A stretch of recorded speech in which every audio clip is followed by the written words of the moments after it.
All right, well, we have Kelly Crossley and Will Crossley hanging out here today, and they have a store called Modern Vintage Marketplace.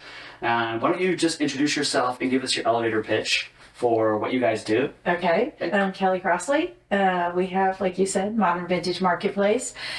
It's a unique store. Yes. We like to specialize in vintage things, but I also like modern stuff. At the end of the day, I like anything unique. Okay. And I think that we have a unique store, and the products that are in it are unique. How do you define unique? Things that you don't find in any other store, really. It's a rare kind of find. Gotcha.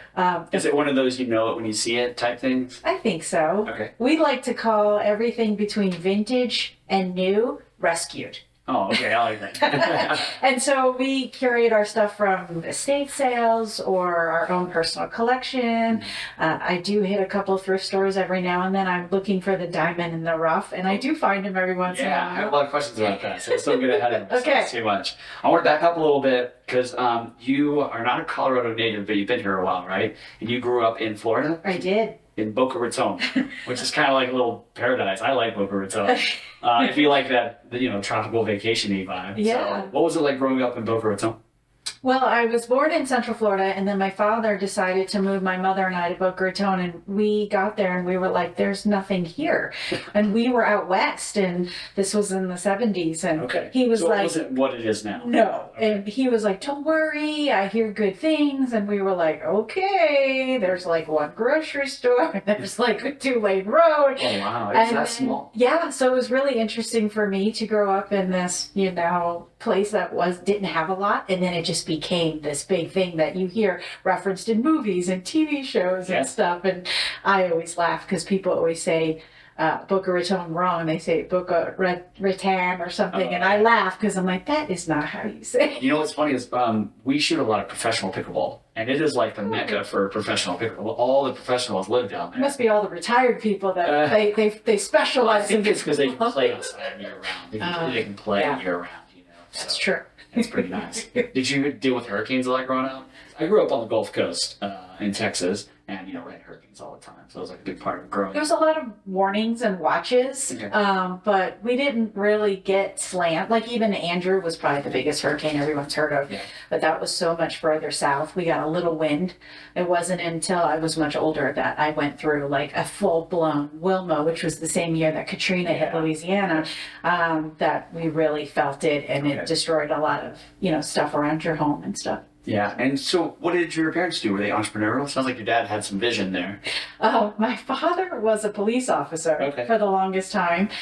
He actually was in the Navy, served in both World War II and the Korean War. He was a lot older than my mom. Okay. And then he got into basically like a department store. He picked up shoplifters. I don't know what you really call it, Okay. but that's what he specialized job. in. Okay. Yeah. And he taught my mom like the tricks of the trade of how to like spot someone and what, to look Okay. for. I thought he taught her how to shoplift. No. Okay. And so then she got into it, and then she just skyrocketed. A manager and, trained other people. And so I was just used to being told, don't ever get in trouble, because if you do, we're not coming to let you out till the next day. Because, gosh. They were both kind of either in the police department or in, some kind of, shoplifting, retail job. And so I thought, was Boca Raton even big enough for a police department at that point? No, they had to go south to Pompano Beach. Okay, so he would travel for work. Okay, Yeah. that's great. Yeah. Awesome. And cool. So when your mom, was she working? Was she? That's what she was doing. Oh, she was doing that. She Okay. that turned into her career. He retired because he was much older. Okay. And that's what she continued to do. Oh, that's cool. Yeah. Awesome. Are your parents still around? My father passed away. Okay. My mom still lives in Florida. Okay. All right, cool. And do you get to see her very often? No, not very often. Oh, I'm sorry. So right after high school, you told me that you sort of jumped right into the workforce and you kind of just went straight into work. Yeah. And you were managing a restaurant at a very young age, it sounded was. like. How did you fall into that? So like when you were a senior, there were these programs that you could do work and you could leave school early. I was just interested in leaving school early part. That was the most exciting part for me. The sooner I could get out of school, the better. And a friend of mine said, hey, I work at this pizza restaurant. You should come and get a job. And I went and talked to the manager, and he basically said, yeah, but I don't need you until basically like 6 p.m. Okay. And he was like, but I'll just tell the school that you come here afterwards. I'm like, okay, that works. Yeah. And so started there answering the phone, Thank you for calling Passport Pizza. Can I take your order? And then I would, learn how to take orders. And that was my job. But my manager, who I actually am still friends with today on Facebook, which is so amazing. Wow. That's cool. He just started teaching me things. He's like, okay, you need to learn how to run the register. Okay, you need how to learn to do inventory. And I looked at him at one point and was like, I'm just here to answer the phone. Yeah, what are and you he's doing? like, no, you have so much more potential.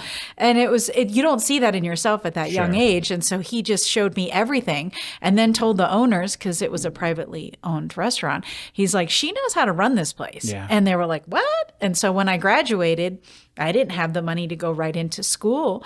They sat me down and said, what are you going to do? And I said, I don't know. I'm going to work for a little bit, make money to send myself to school. And they said, would you be interested in running the restaurant? And I was like, I think so. That's so funny. I have a friend named Pete. He did the same thing, like pretty much out of high school, just like running a pizza restaurant. It's amazing what you would learn, Yeah, when it's a you good have experience. to manage people and deal with customers Yeah. and have a lot of responsibility at a very young Well, age. as long as you recognize, like, this isn't my career forever, but it's a great experience at that was. age, for sure. And I think at that age, you just embrace everything that comes along. You Yeah.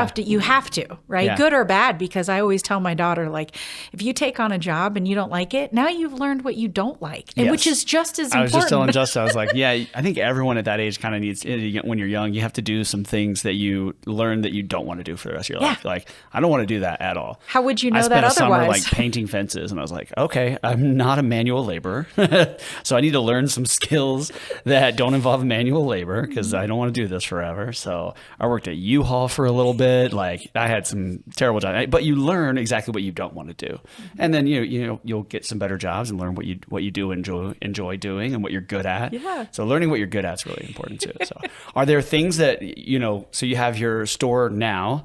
Are there things that you learned being a manager at that job that you still apply and that are helpful today? Well, I learned a lot about customer service because that was Okay. my first customer service job. And Yeah. so I learned from really good people. Like, you in a restaurant, you don't eat in front of your customers. Yeah. You don't talk about stuff in front of your customers. There's just things that are meant to be behind in the kitchen, right? And I think that applies to all businesses. And it's unfortunate, but I see it happen today.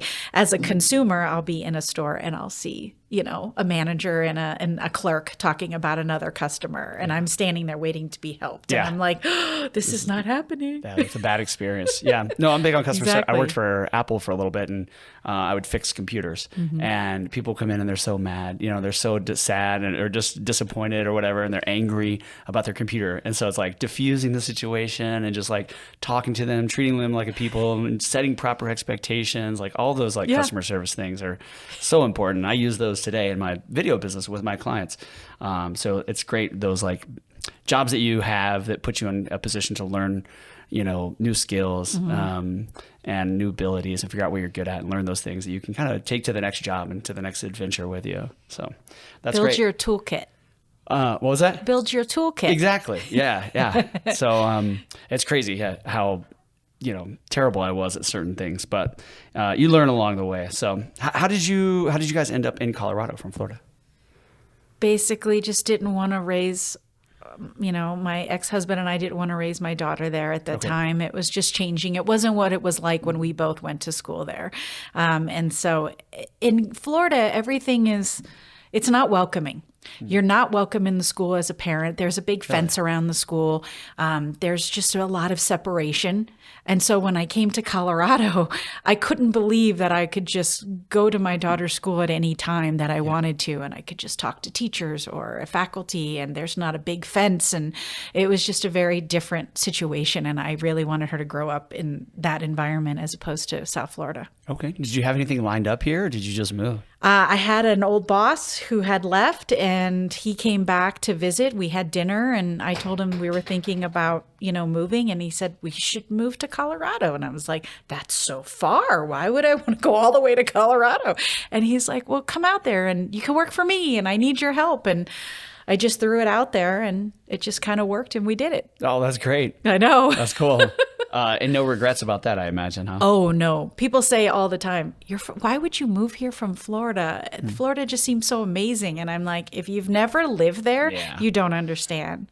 It's not all like, it's cool to vacation there. Like, go to Destin for a long weekend or whatever and enjoy the beach, like the white sand. It's really nice, the warm weather. But if you live there, that's how, like, we moved to Austin, and that's how it was. And, when we told everyone, like, we hated Austin, we lived there for like 2 years, and it was like, it was so hot and miserable. They're like, oh, Austin's awesome. You didn't like Austin?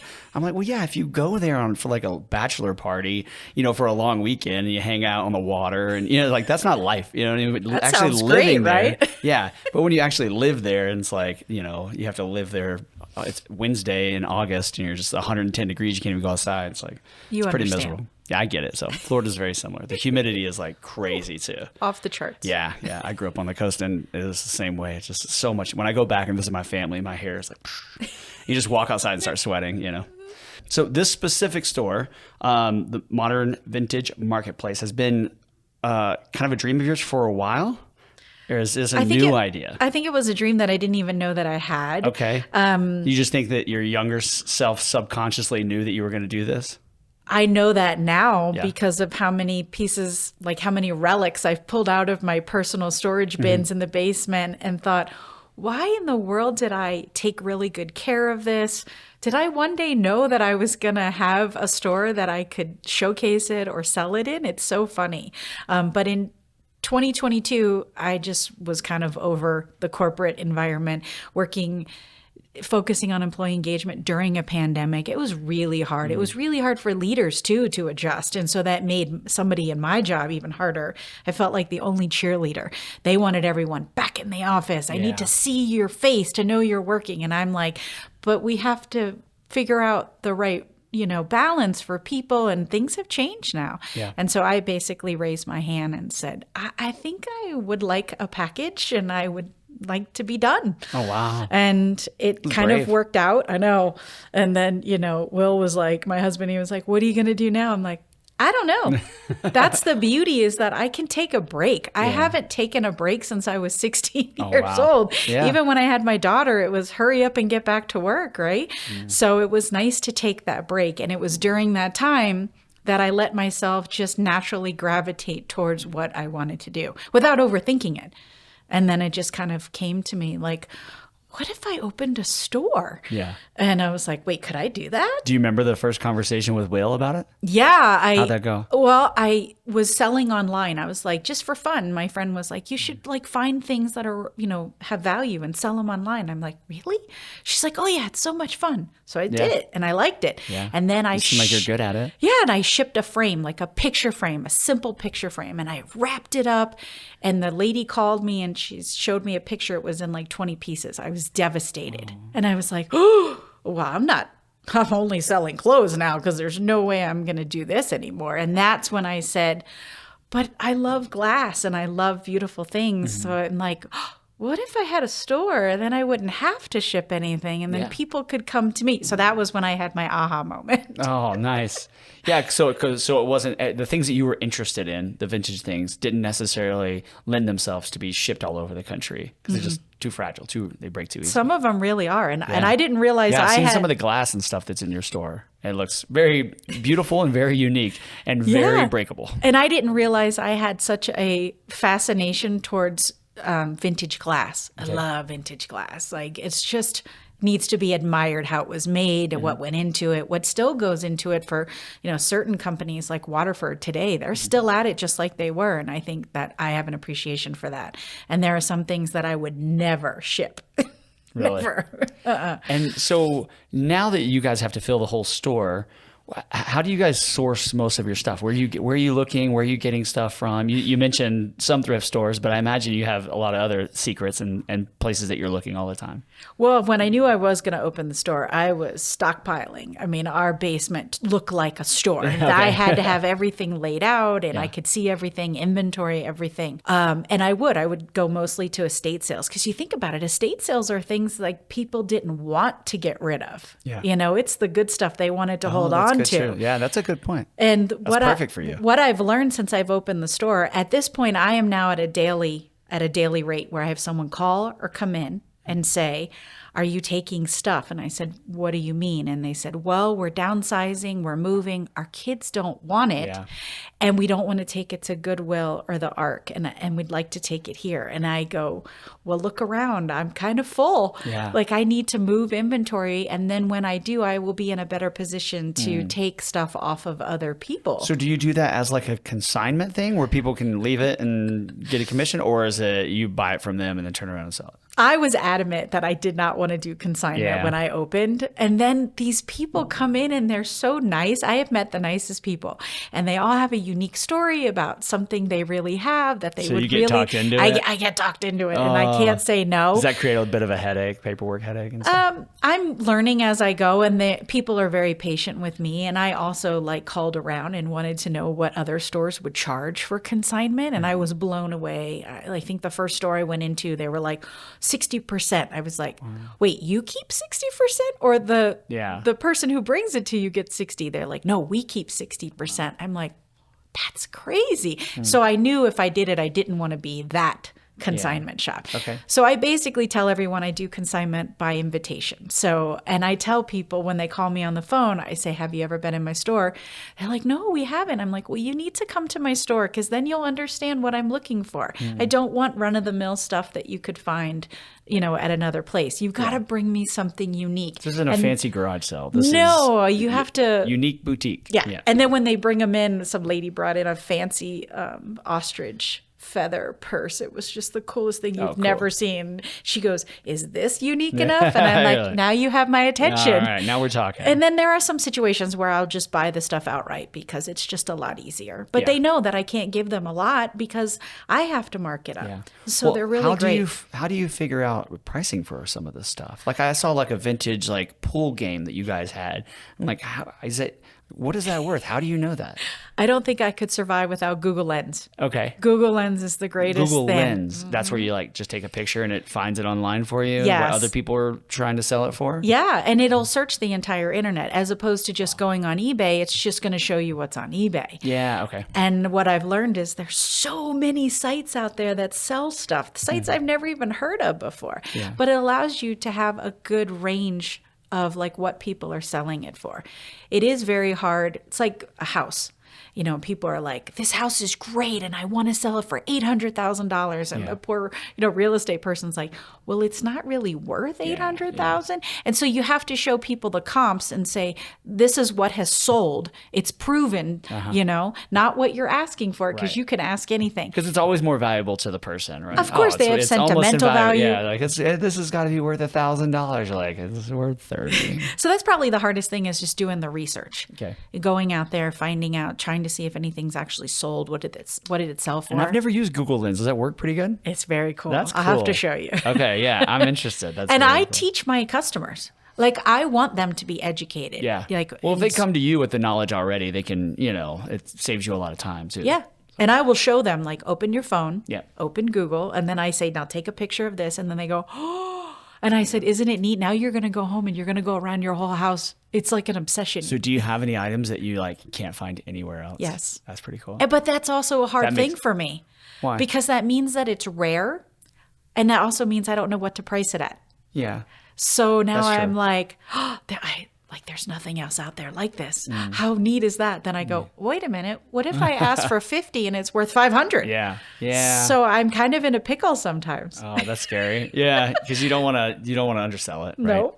Or you don't want to take advantage of anyone either. Exactly. That's what makes it really But I hard. guess if you list it at a price and someone's willing to pay it because they think it's worth it to them, Yeah. then it's worth whatever you can sell it for, right? I mean, It that's is. kind of the market. That's free market, right, is worth what someone's willing to pay for it. Exactly. And we also have a lot of vintage clothes. And a lot of vintage clothes were handmade. There's no tag in it. It doesn't have a size. wow, that's Somebody cool. actually made it. Okay. And so when someone comes in is interested, I'm like, well, let's talk about it. What do you think is a fair price? Because there are no comps for Right. anything like this. So you guys, tell me more about what you guys have in there. So you have clothes, you have a lot of glass. I saw some vintage games. That was pretty cool. What else? Yeah. What else did you carry in there that you like to sell? So a lot of cool home decor. Okay.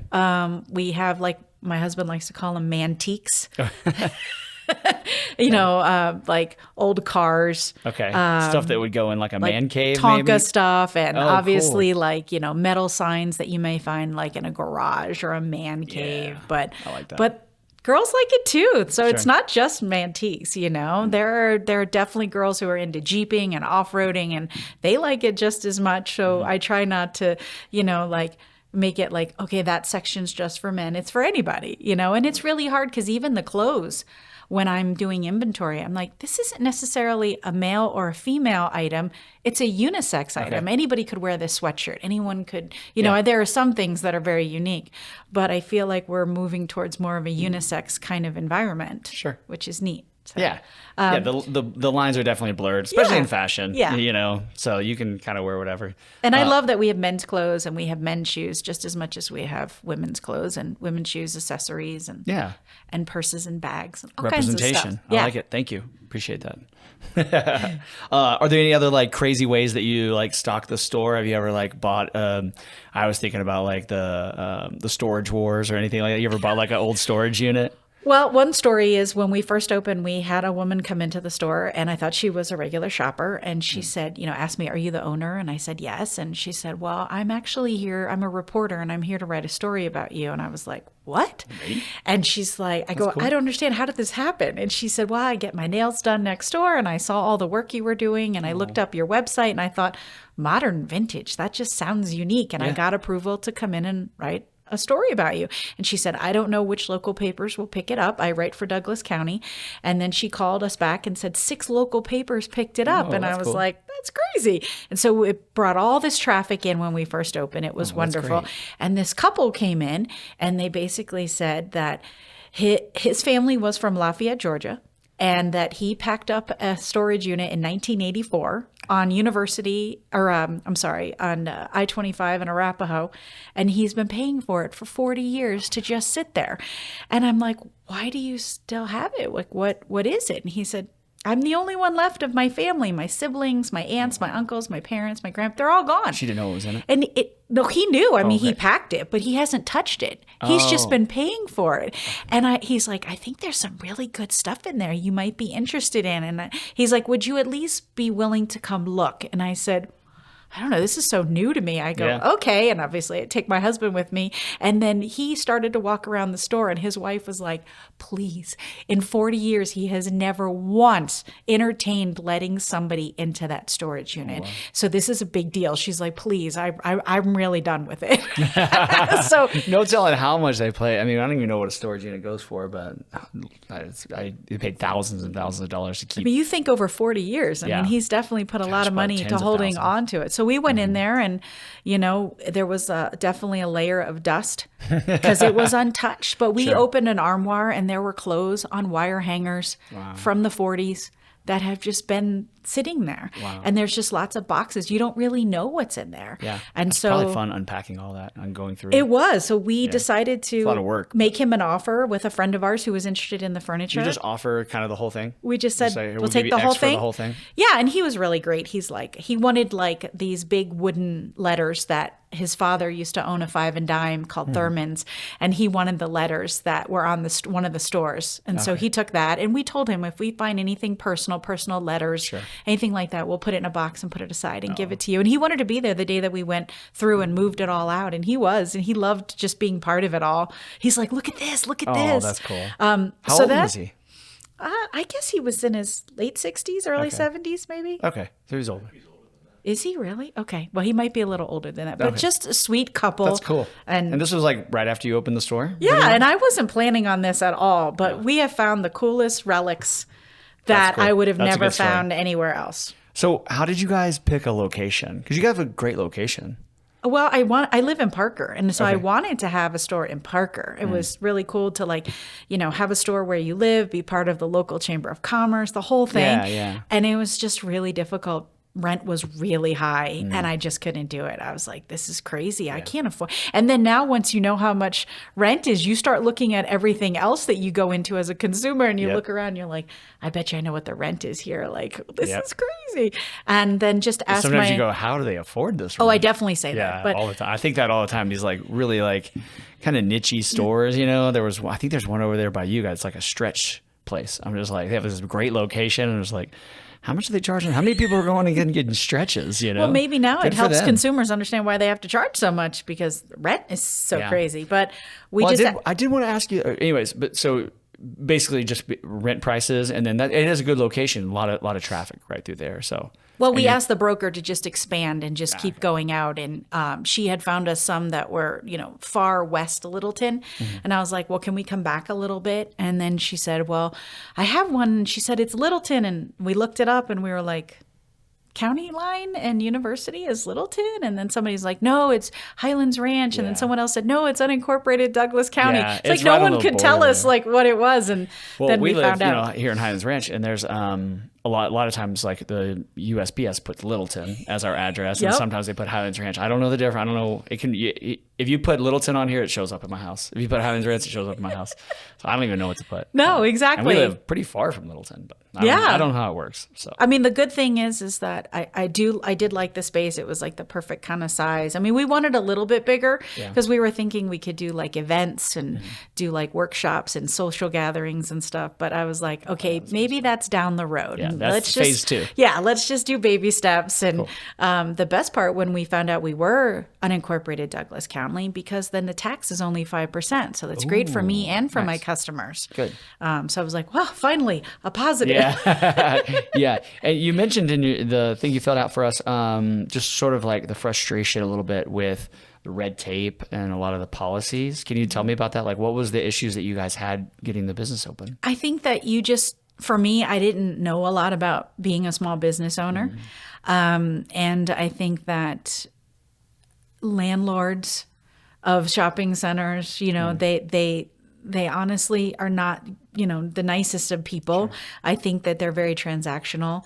I don't think that they I had said to my broker, like, Well, they there's probably own 15 of them, 15 strip probably, malls, and there were they're a dealing lot with of hundreds of empty spaces. And I thought, well, would they rather have it just sit empty? And she said, they yes, would. they would, They do. because they take a loss on it. It actually helps them. Yeah. And I'm like, this is so frustrating. Like, it shouldn't be this way. And so I thought, since I was renting space from my landlord, that he was the one to make decisions about things. And so I had said, like, when I move in, can I build out a fitting room? Can I build out a small office?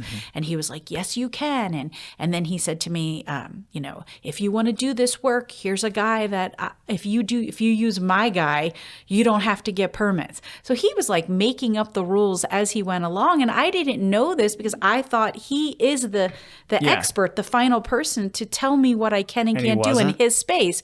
Well, no, because then Douglas County is like, he hasn't, he didn't go get an updated certificate of occupancy. He didn't tell us about the build out. And of course, when that came to a head and I asked him about it, he was like, well, that's your responsibility. He literally said to me on the phone one day, you're a small business owner now, Kelly, so you need to put your big girl pants on and you need to figure out how to do this. And I was like, okay.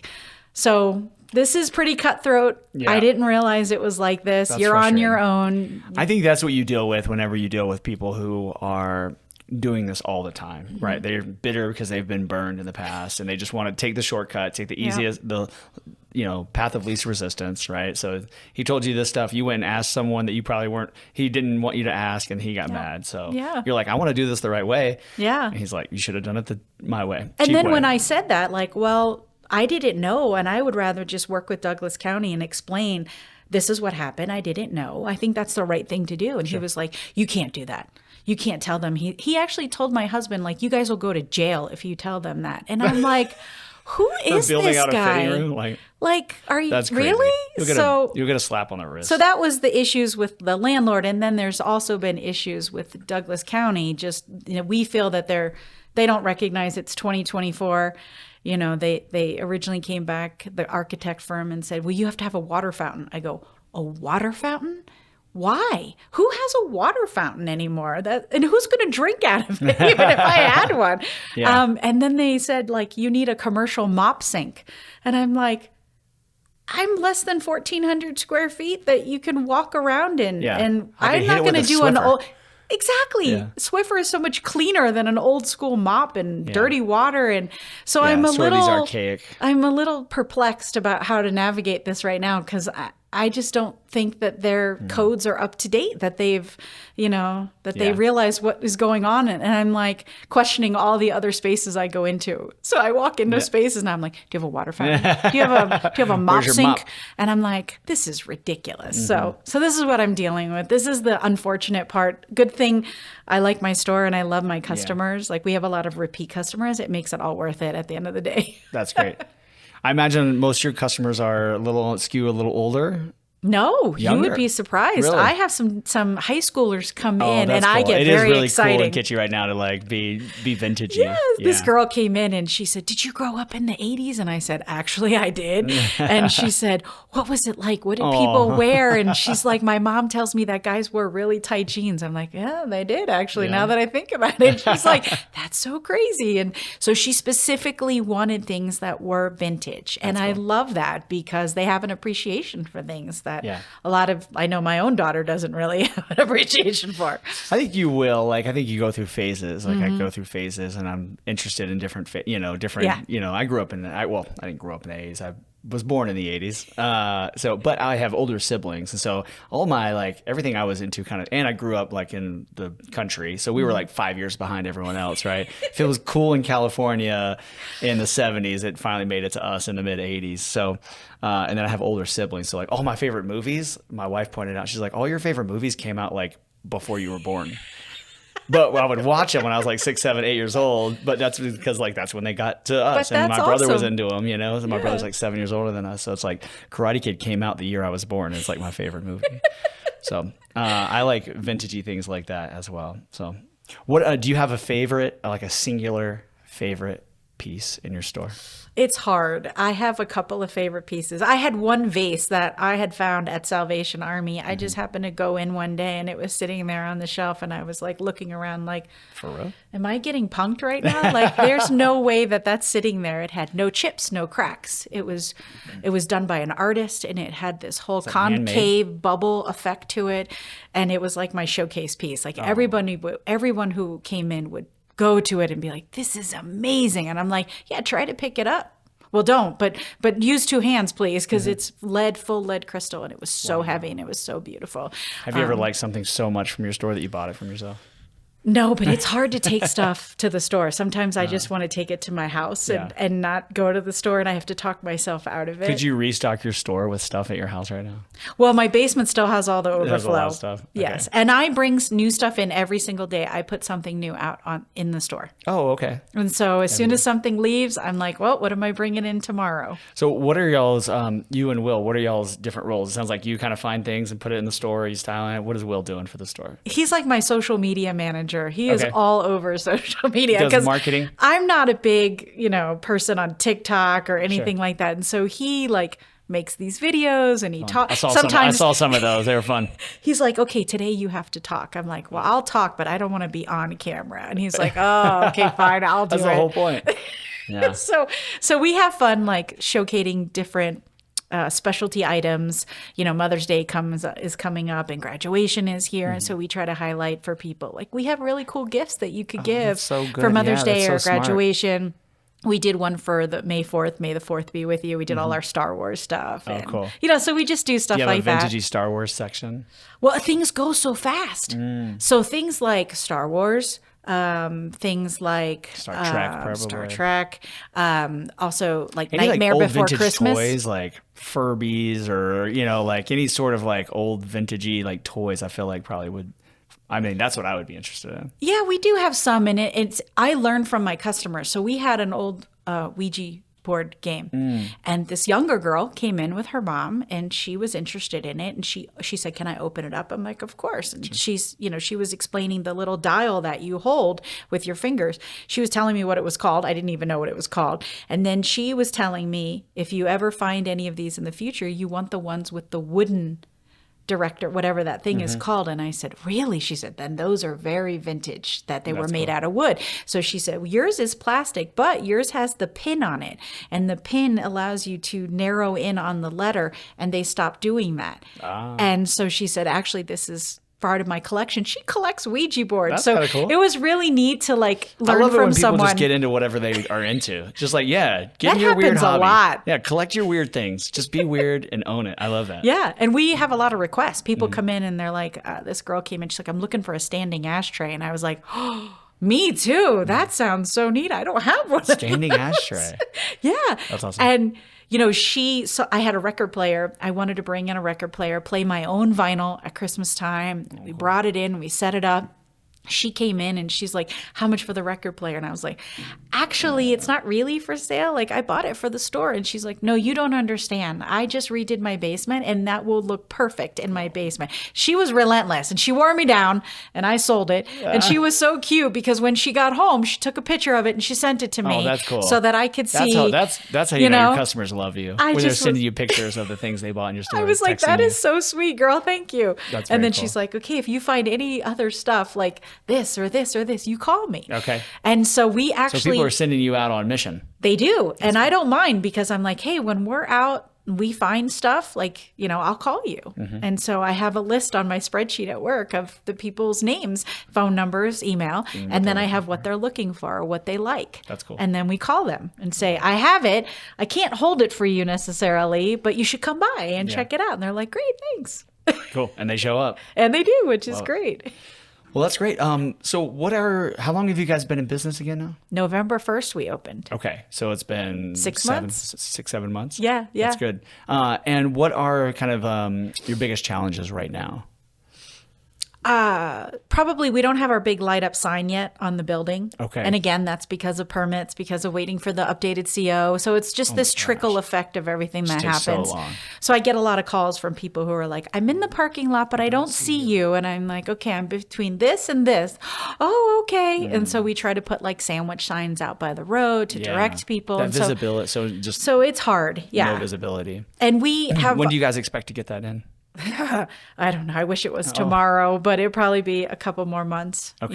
Can you put just like a paper or like a sign up, like a banner? Yeah, it's just it's high. Okay. It's not like you can get on a regular get on a ladder. ladder, You step kind of need stool. like a full cherry picker kind of equipment to get up there safely. And that was what I'd be afraid of, because my husband's like, "I'll just climb up there and do it." I'm like, no, no. We need our friendly neighborhood Spider-Man to come help Exactly. us put the sign up. But we are hearing a lot of word of mouth, which is so wonderful. We try to talk to everyone who comes in. So do you have a sign, a banner? You just don't We have it a up? banner on in front of the glass of the front of the store, and we have the lettering on the actual door. Yeah. It says our name and everything. And It's just hard to see when you're out in the park. when you're driving around, you're looking for the big light up sign, and we don't see it. So, but we do have a lot of people who come in. They're like, "So and so told me to come in," and it's a word of mouth is happening, which is so wonderful that people are talking about the store. Oh, your business is perfect for word of mouth. Yeah. Yeah, because Yeah. all the people into the vintage antique stuff, like they're going to talk to their friends who are also into that and share. And This lady, she's like, "I work at a bank," and my customer came in and she had this really cool retro jeans looking purse. And I asked her, "Oh, I love that. Where did you get that?" And she's like, "Oh, the cutest little store called Modern Vintage Marketplace." And then she came in and she bought the other one that I had. that's cool. So I love stories like I'm going to that. go through my closet and see if there's anything that I can get to you. I got like a box. I have a big box of like things that we keep, and I try to limit all of my like memorabilia, like memories, all, and just try to keep it all in one box. But that box is like overflowing, and it's like the lid doesn't quite go on anymore. And you can't justify a second Probably box? should go through. No. I'm kind of a minimalist, so I try and like keep Okay. it to. I don't know if he's. Yeah, it's. So I even that box kind of drives me crazy. I have a lot of basketball cards, baseball cards. I probably need to go through and get rid of. You could do baseball cards. Well, the interesting thing is I'll show you how to use Google Lens, and then you can understand for yourself what you have and if it's worth anything. And sometimes it's just worth, like we talked about, something to you because it has sentimental value. Other times it's something someone's looking for. But it constantly changes. And pop culture will put an emphasis on things. So let's say a team wins a Stanley Cup or a Super Bowl. Now all of a sudden people want things from that team that's older. Or when the Barbie movie came out, well, Barbie became and pink, the color pink just became extremely popular again. And so there are things that pop culture plays a role in deciding the value and the demand for things, which is very interesting. Yes. Bunch of Godzilla movies come out, all of a sudden everyone's looking for vintage Godzilla stuff. Absolutely. That's how it works. Very cool. That's funny.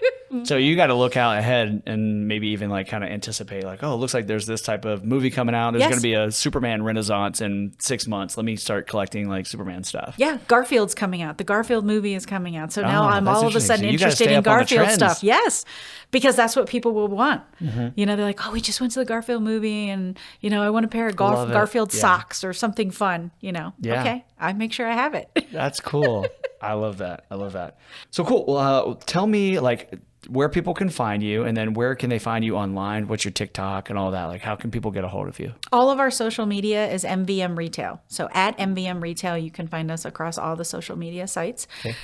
We have a website, Modern Vintage Marketplace, alltogether.com. Are you keeping inventory on the site, or is it just with your information? We don't do any e-commerce on our actual website, but we do have a list of things that we're looking for. Like I said, like a standing ashtray or, you know, whatever it is that's unique. Okay. We try to put that out there in case someone has it. They can contact us and say, would you be interested in that? And especially if it's just sitting in storage and doesn't necessarily mean anything. And I think that now that I've been open for 6 months, I feel like I'm a matchmaker. My goal is to find the right customer for the right thing that they're looking for or that they want. And then I try to find it for them and help broker that, even if it's not even in my store, but I know someone who has it. Yeah. And so I think that that's the fun part of the social part of all of it. So even when you like go on vacation, are you looking for stuff? I'm always looking for stuff. Always looking for stuff. And then we try to take advantage of events that are happening, right? We talked about different holidays, but we also found out that our shopping center that we're in is doing a car show on Sunday, May 19th, and it's to benefit veterans. And so we want to figure out how do we play a big role. And so I reach out to, you know, some of my vendors that give me stuff and I say, okay, there's a car show. I know you have some really cool car stuff that you haven't brought in yet. If you want to bring it in, now would be the time, because if you've got these people who are here, this is what they like. This is what they're into. Walk into your store. It's going to be a ton of foot traffic. Yeah, so we're trying to think about how do we put a tent outside in the parking lot and then direct people also into the store that there's more stuff. And so that's a great opportunity that we want to take advantage of. And that's May 19th? Yes. Cool. So that's really cool. Awesome. And then let's land this plan. I just want to land it with a few like fun rapid fire questions for you, and then we can get out of here. You guys got to go open your store. Yeah. So, all right, give me your perfect concert. Who's opening, who's performing in the middle, and who is headlining? It's rapid fire. Don't think too much about it. Prince is part of it, and I saw him twice, so I know what I'm in for there. I would definitely say probably One Republic. I'm a huge One Republic fan. I'd put them in there, and then maybe end things with like Stevie Wonder. Okay. So I love all kinds of music. Prince has got to headline that one. Oh yes, Prince has got to headline. That's good. All right, you can swap lives with one TV character for a day. Who is it? My favorite TV character is Chandler by Matthew Perry. Okay. I just love him. That's good. That's and I love that character. So. That would be fun. All right, so coffee or tea? Tea. Tea? Really? Yes, I don't drink coffee. Oolong is my favorite tea. Oolong. Is it a green tea, herbal tea? It's a black tea. Black tea. Yes. So no caffeine for you. Oh, no, I love caffeine. Oolong has caffeine, and I love caffeine. Okay. Don't get me wrong. I'm just not a coffee person. But I love coffee ice cream. Isn't that weird? I like coffee ice cream too, but I don't like eat coffee. ice cream at night. I don't do caffeine afternoon. Ooh, so well, you're good. I can't do it. I'll just be up all night. Exactly. So no, I'm not good. I'm bad. But, okay. All right, and give me something that is on your bucket list. If you've seen Prince twice, sounds like you're crossing things off. I do. I think so. But I do want to go. I want to travel. I've never been to Europe, and I definitely want to go to Australia. And I have a friend who lives in Australia, and she keeps saying, like, I don't understand. All you have to do is just get on a plane. Just come. I know. It's long, and I'd have to be gone for a while. So, I know. but Yep. yes, that's definitely on the list. Yeah, I know. My wife's going to China, and I'm thinking about doing a trip as well in the fall. And I'm just like looking at these like travel times to Asia. It's like 27 hours in the air. I'm like, oh gosh, I just don't know if it's worth it. And what could you get done during that time, right? A lot. Yeah. Hopefully I could sleep. Yeah. So, awesome, Kelly. Well, thank you so much for being here. Kelly Crossley with Modern Thank you. Vintage Marketplace. I appreciate your time. And I look forward. I'm going to bring my daughter in. We call Please her our do. spooky girl. She's 8 and she's just into like just weird things, and she's going to love it. She would probably love your We have story, a vintage so. spooky ghost story book that she would probably Oh my love. gosh, that would probably be right up her alley. So I'm going to bring her by sometime soon. That would be great. All right. Thank you so Thanks much. so much for your time. Yeah, awesome.